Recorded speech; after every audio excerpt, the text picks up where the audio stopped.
треньорът на Лацио така си пожела да нямаш ден. Случи ли се днес да не ти е точно най-добрият ден и най-добрият матч? Определено нямах ден, но за сметка на това пък моите съотборници имаха. Така е, това е колективен спорт, затова сме едно цяло, затова сме един отбор. Предния матч аз имах ден, днеска моите съотборници, така покрихаме, те се казва. Наистина нямах ден, но случва се на абсолютно всеки може да случи.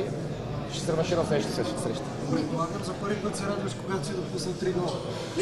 Ами в интерес истината, да, интересен въпрос се бях замислил, но наистина е така. Наистина, но най-важното е, че продължихме напред. Няма как да не те попитаме за тази многобройна публика, тази невероятна подкрепа. Отбор от провинцията все пак е Лудогорец и събра и обедини българският народ днес. Ами българският фен не е наивен, българският фен е ценител на хубавия футбол, все пак и отделно гледат постоянно мачове от всички първенства в Европа. Нормално е, когато един отбор играе привлекателен футбол, когато се старае да радва феновете, а не да изпада в някакви глухи защити, да лежи по терена и така нататък.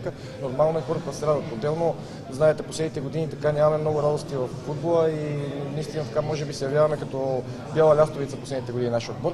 И наистина искам да благодаря на всички хора, които днес така ни подкрепиха, както на стадиона, така и пред телевизорите.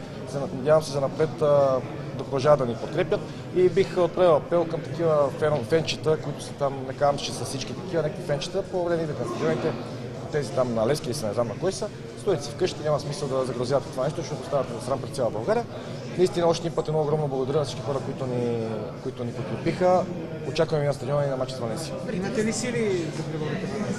Ние за сега не сме ги гледали, предполагам ще ги погледнем, но все пак всички знаем кои са Валенсия, но смятам, че когато играем нашата си игра, когато играем отпуснато, когато не се страхуваме и се стараем на 100% се влагаме, смятам, че мога да преодолеем почти всеки един отбор, да не кажа всеки. Така че естествено, че имаме шансове. Това е футбол все пак. При 2 на 3 при третия гол на Лацио вярваше ли това?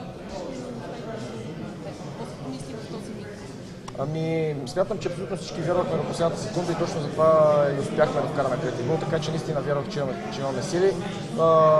Ако не вярваш в своите възможности, ако не вярваш в отбора си, в своите колеги, просто наистина няма смисъл да излезеш на терена, така че наистина вярвах до последните секунди и голяма радост това се получи.